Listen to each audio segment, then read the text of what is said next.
Hi, thanks for joining me this morning as we talk about the higher self and guardian angels and what might be the difference between them. And I'll just share what I have found in my studies and in my experiences working in the biofield and through spiritual hypnosis and meditation.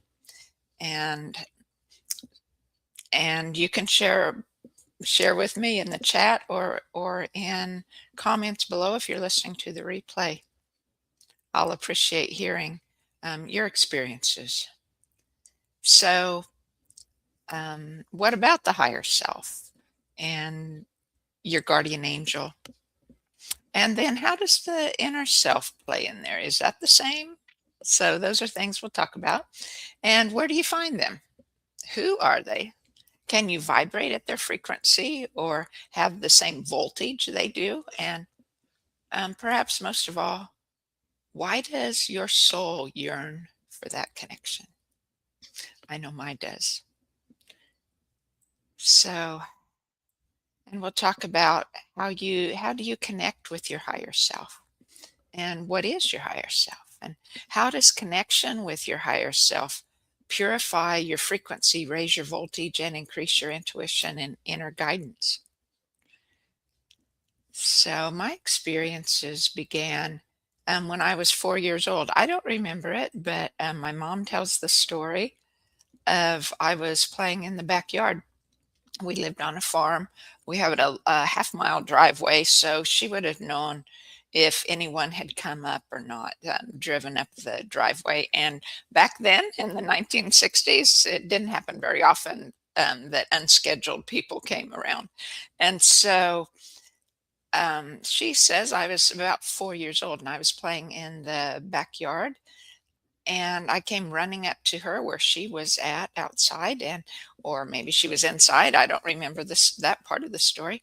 And um, she says that I said, "There's a man with me in the backyard." And and she asked if I was scared, and I said no. And she said, "It's Jesus." And she said that was really, really surprising for her to say that because they weren't even going to church at that time or had barely started. She wasn't really um, into beliefs or the spiritual walk very much at that time. So she was very surprised that that's what was spoken. And I went back in the backyard and continued talking with this man. And and so, but through spiritual hypnosis, a few years ago, I had found out that, as far as I could tell, it wasn't Jesus, but it was my guardian angel, and had a message for me about how I would remember him as I got older in my life, and he would be with me. And so that was my first experience with an angel, and um, right here, I'd like to say, the universe or spirit takes us where we're at most of the time. I mean, sometimes there's miraculous changes of mind, so it's bam, you're shown this, and you're going to believe or have this knowing that this is right, and the change takes place um, real quickly, like automatically, almost in seconds, as far as your knowledge system, your belief system, or how you feel toward things. For me, mine's been a long journey that started many years ago, and but the universe or the spirit takes us where we're at, and so I had been raised in a Christian church in a more conservative family, and I believed in angels. I still do believe in angels. I have experienced them, but I also think it can be the higher self, not just a guardian angel, because I rather think that we're all angels when we're in the oneness. and then we want this experience here on earth. And so we're humans or people as describing our experience here on earth, but we're angels in heaven or in the oneness. And so in that regard, if that's the truth, then the higher self would be your guardian angel. Um, and so that's where my belief was in at that time, the and my experiences with the guardian angels. The next time I had experience with angels was when I was just starting my inner healing journey. And I was studying about how the mind worked and how consciousness, our subconscious plays a big part, and how in our early years our minds believe whatever we hear as truth, and that becomes incorporated into our belief system, whether it's true or not. And often it's our reactions then to these situations that it's like our mind is lying to ourselves at times, and which makes it kind of confusing. You have to learn how to listen. And so I was talking with the universe or spirit, and realizing I had an aha moment of how the story in the Bible talked about um, Adam and Eve in the Garden of Eden, and that Eve was talking to the serpent, and he was telling her um, per- perhaps these lies, and eventually she came to believe him. They were at odds to what the story was that they had been told by the creator.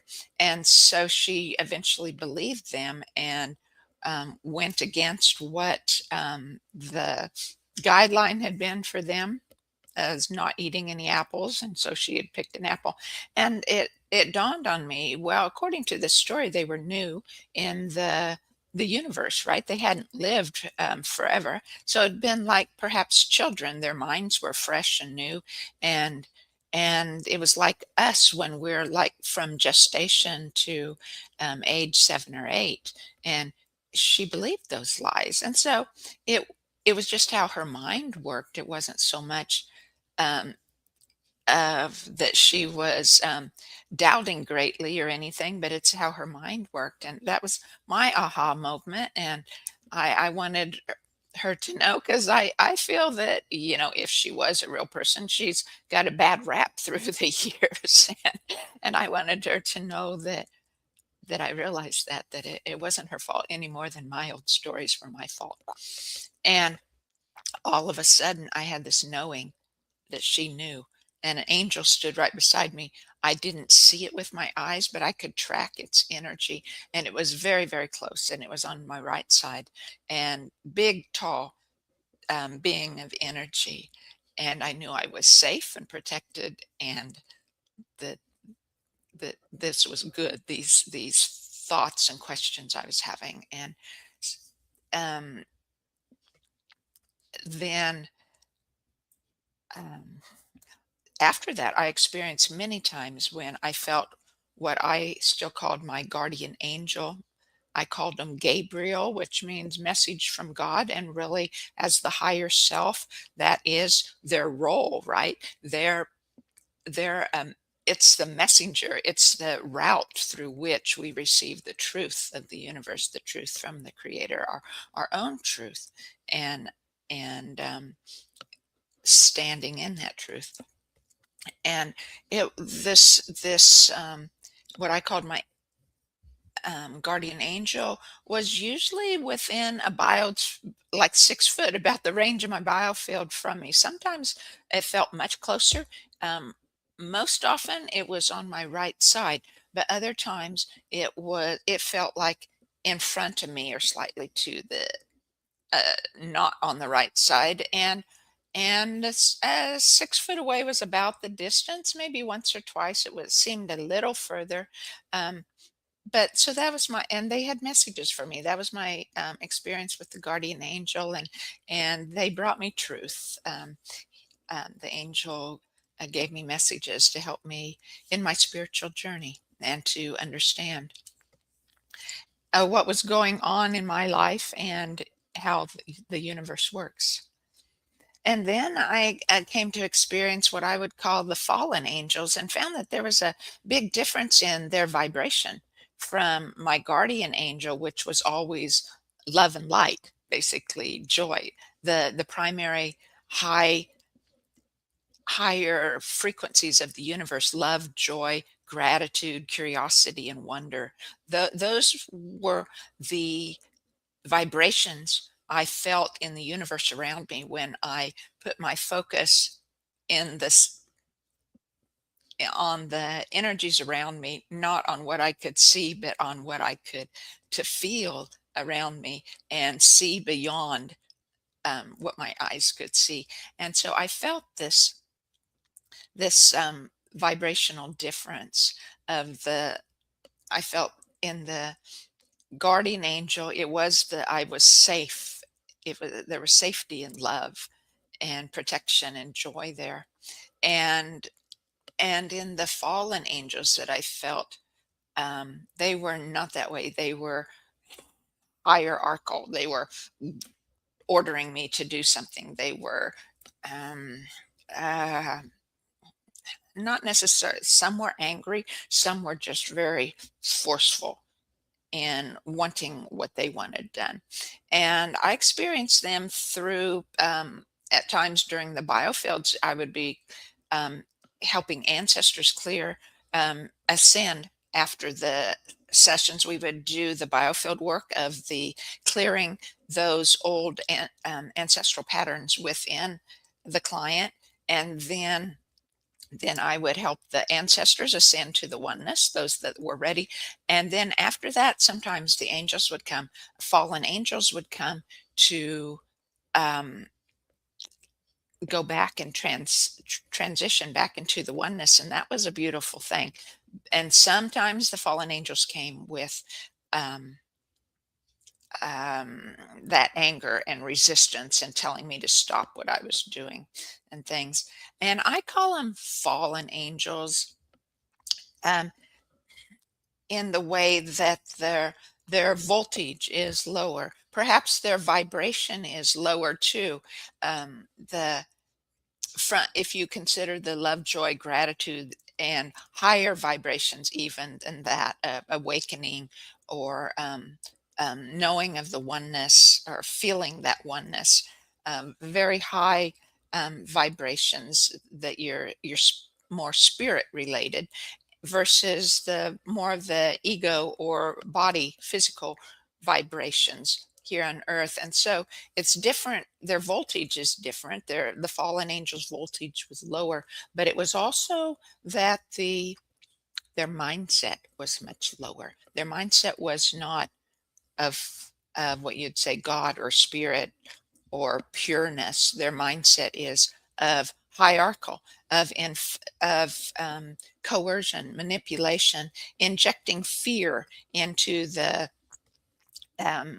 to make the person, make me follow what they wanted, things like that. So that's why I call them a fallen mindset and a fallen vibration.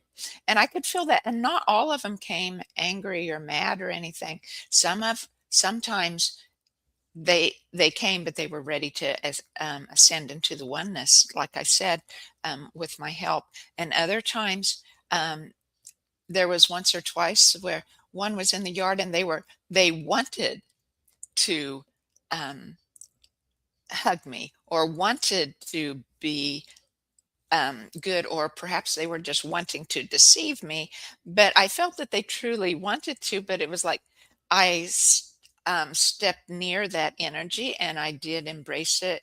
And I could tell immediately, no, that is not spirit. That is not that high voltage, higher frequencies of pureness and joy and love. And so I told them they had to leave because I don't want to deal with the energies around that are not that way. There's plenty of us in our regular lives that are where we have trouble dealing with lower energies, lower frequencies, or lower voltage. We don't need to have that around us every day to bring us down or add more conflict. And so I've always yearned for connection with the creator, with spirit. Um, and I was shown that our own true, each of us, our own spirit within us that is made of the Creator is our deepest desire of our individual spirit is to know our oneness with the life force spirit, with the universal spirit or God, however you see that. And so that spirit's desires has five parts, and they're based on the five spiritual chakras. And so that began a lot of my work, or developed a lot of the work I do. And and then I came across information. I was listening to someone, and they were doing soul retrieval work. And I thought, wow, they were just doing it like with thought, or it was kind of like a counselor with someone walking someone through that. And I thought, wow, I bet I can do that too. I bet I can do it in the biofield, and finding those pockets of soul of consciousness of our souls at certain ages that got fragmented and stuck in our biofield at those age we were during the time we had those experiences and had those feelings, those emotions. And so I started working with there, and that had only been 2 or 3 weeks, and I it was so timely because it opened my mind. And then one day I was visiting with a friend, and we were discussing placental energies, and all of a sudden I knew they showed me, spirit showed me where the placenta was in our biofield, because the every organ that's part of our body also has a place in the biofield where those energies are. And I asked and was shown directly where the placental energies are. And so I began clearing those placental energies of my own. I was doing it just with my mind at the time, and it activated that guardian angel or higher self energies within me. It was before, like I was feeling it outside of me, and then I felt it pour into me, and then I felt it integrating within me. And then later, as for several weeks afterwards, I would talk to this um, energy, this higher self within me, and it would be it would always answer. It was a different voice than my mind's voice that I would hear before. And it was the voice that I'd heard outside, only it was inside me. It also, that's how I felt it happened, that it was actually came into me separately from the angel coming in. But again, that was my perspective, that my belief system that the angel was separate than me and would have had come in. If you see it as the since then, as I've been looking at it as the higher self, it very much did feel that it had to come into me. um, it's possible that it was just the download of energy to activate what was in me. It's probably both, right? But the just think of it, so many of us over the last 100 years, 150 years, especially in the West, or especially in America, have had the placenta cut, the umbilical cord cut, before the placenta is out of the body. So you have the baby born, and then you have the cord cut, and then the placenta is expelled. And all I was shown by spirit, that all those energies, it's not just nutrition that the placenta offers the baby. It's far more than that. It is that spiritual connection, so the baby would know their safety and know their oneness, and be held in that in those first few days as they get accustomed to their life here. So it takes them through that big shock of transition from the womb to being outside the womb. And it's like their anchor, their teddy bear. um, and that we're meant to have all have that placenta stay connected until it dries up and falls off on its own, which usually just takes a couple days, a day or two maybe. In rare cases, it might take a couple weeks. But that's what I was shown, um, and so many of us have had that connection severed before the nutrition could get to us, before those energies and of wisdom, those energies of love and joy and gratitude could integrate with us and help our mindset as we adjusted to this shock of a transition. And it's very much a detriment to us. And so I think it's, even if you had viewed it as your higher self, for most of us in America, it would be in North America, or it would be different, so that the higher self would have to be come in basically to integrate within your central channel. It would have stayed in the biofield, and so be part of you, but to actually be integrated, so it's more deeply ingrained, and you can become one, then, or one, however you want to show one, then it would be the same whether it's a higher self or whether we're an angel. And so anyway, I don't recommend that you do that by yourselves, or that activate that or clear those energies and activate your angel within you or your higher self within you by yourself without some help or guidance, because I was very discombobulated for a couple weeks. It was a solid 2 weeks. I felt dizzy and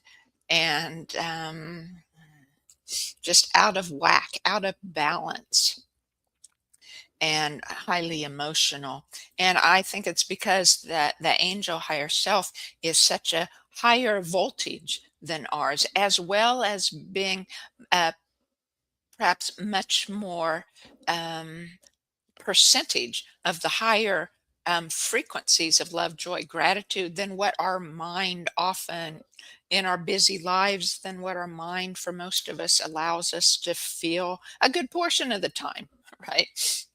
And so our journey is to raise our vibration, to become more in our body, to embody the frequencies, those higher percentages of the love, joy, and gratitude, curiosity, and wonder of those of the universe, of the angel of the higher self, than than than what our mindset of man, with our fears, hierarchical reaction of protection, of getting over, being sure we have the higher step above others and protecting ourselves.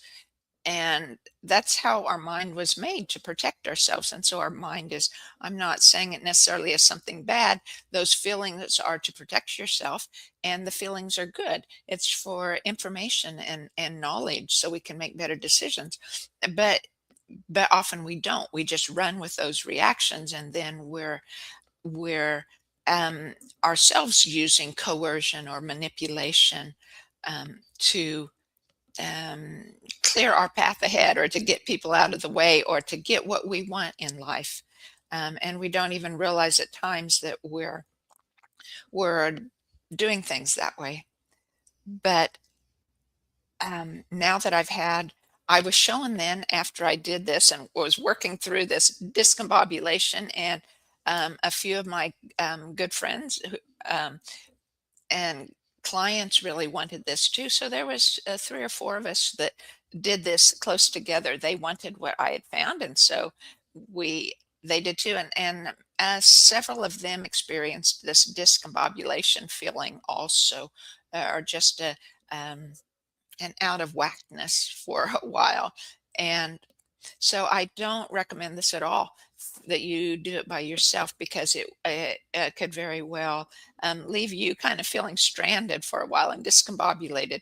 And so I was shown how to what the tuning needs to be done, what energy needs to be um, prepared within your biofield to make this happen.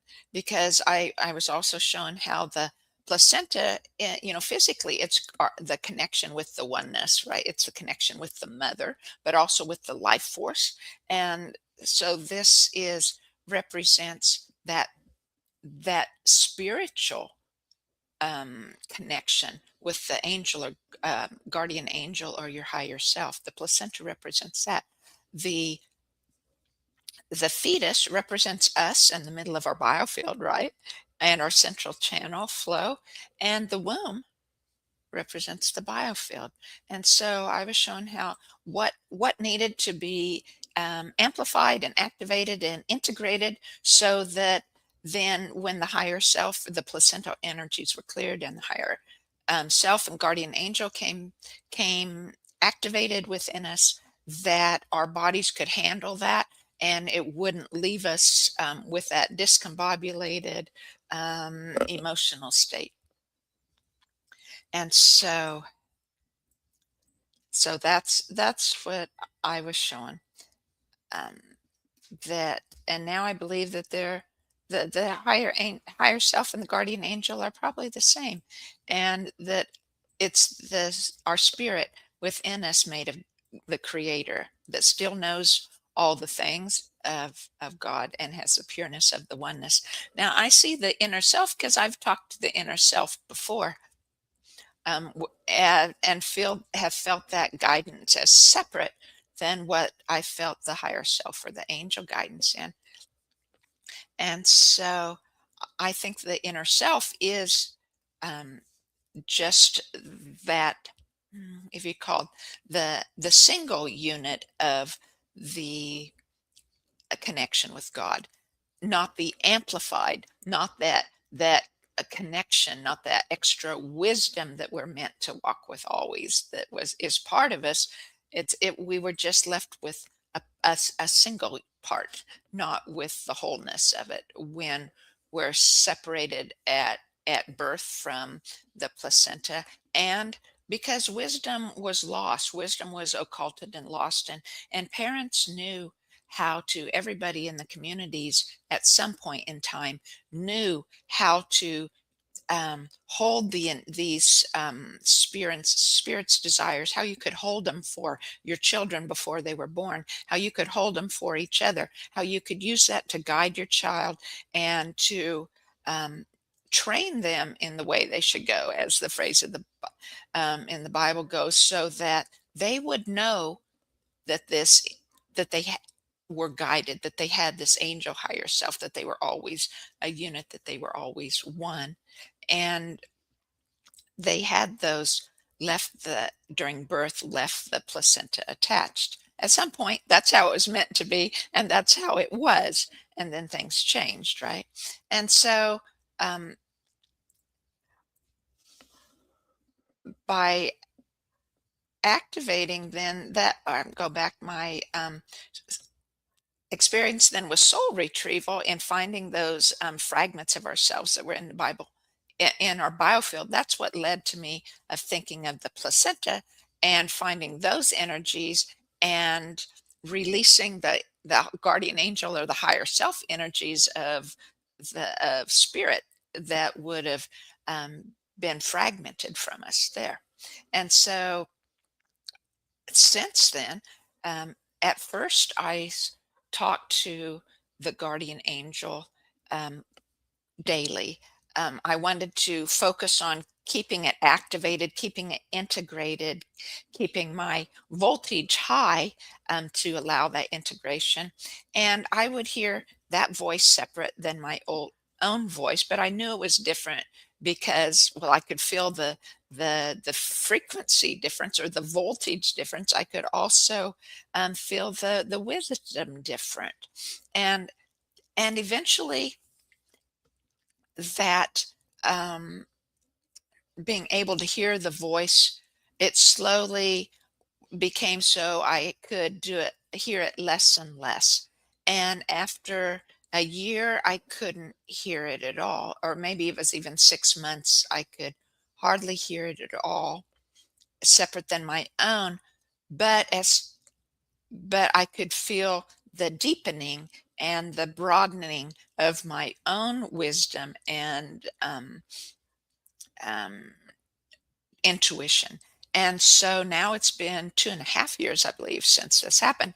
And I continue to feel greatly more and more this of this angel presence, or the higher self, this integration within me of my fullness, my wholeness, um, and in my continued clearing of my old patterns through the biofield and biofield tuning and frequency work, as well as spiritual work of other kinds, then my own vibration and frequency and voltage becomes clearer. My voltage becomes higher. My frequency becomes more pure, and so more and more I notice that within me, a continual increase of this. I found a big increase of this last fall in my studies of for being a feng shui consultant, because in ancient Eastern philosophy, feng shui is one of the top five, or those healing um, modalities that are thought to be of the top five. Feng shui is on the same level with massage and acupuncture and herbal medicine and things.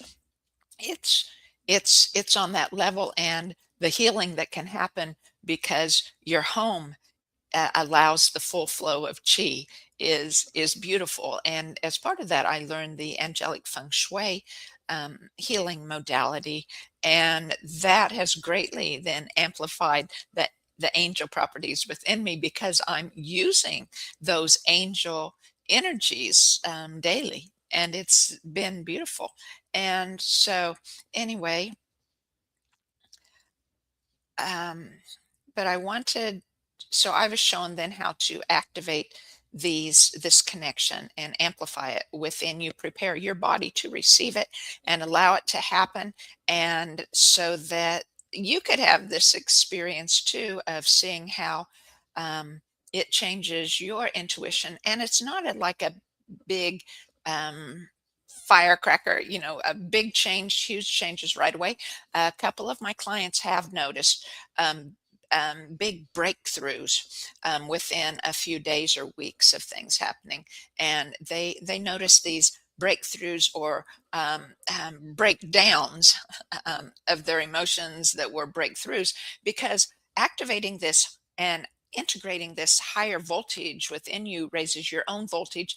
And it's like, what I notice, it like forces the deeper, darker, deeper buried um, stuck energies, of those emotional energies and pain and traumas that you felt in your reaction to those. It makes many of them come to light. It's like filling you with light, and so there's less darkness. The darkness has to leave. There's not any place for them, and that's what I find after the angel session, that a lot of these other energies are surfacing to clear too. And in clients that I've had quite a long time, we continue to go deeper and deeper, and it's very beautiful and life changing over the course of time.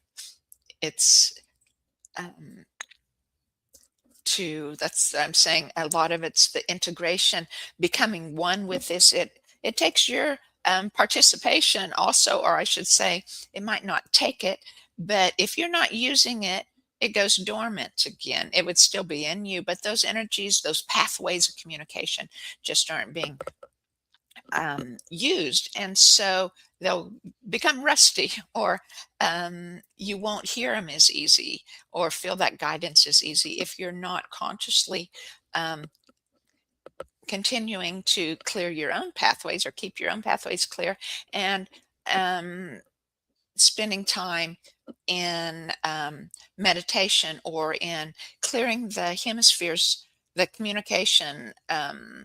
between the hemispheres of your mind, so that you can hear your spirit and listen more fully.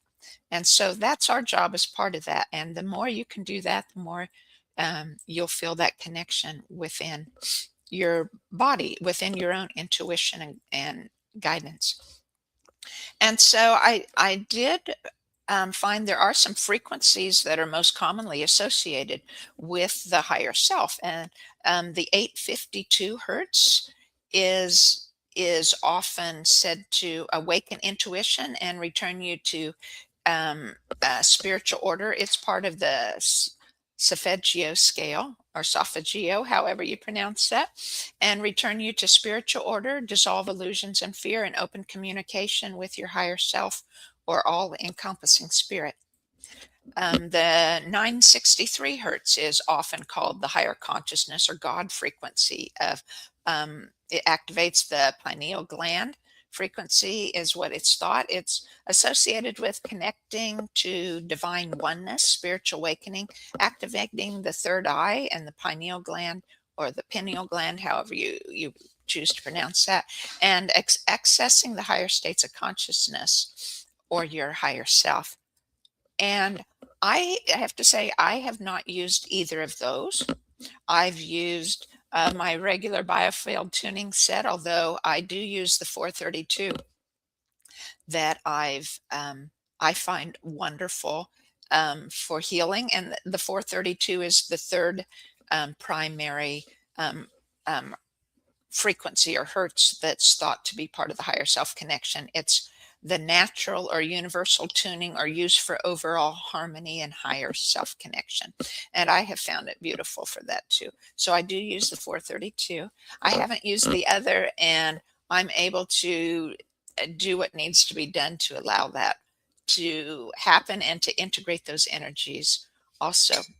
So listening to these frequencies, as well as combinations like the list often is used, the 285 in conjunction with the 741 and the 963, or sometimes the 999 is used, called the higher frequency for the higher self. So sometimes listening to those tones is thought to be helpful to tune your energy field, to match those vibrations, to make it easier to gain and receive guidance and clarity. Many people report feeling calmer or more intuitive after using those particular hertz. As I said, I've accomplished this in a different way without using those frequencies, and I find it has worked just the same.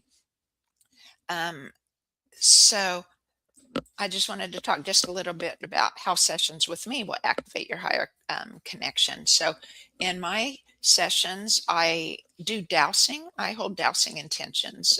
I find that helps clear the energy field um, around us, so that the biofield tuning work goes deeper. That's what I have found for me.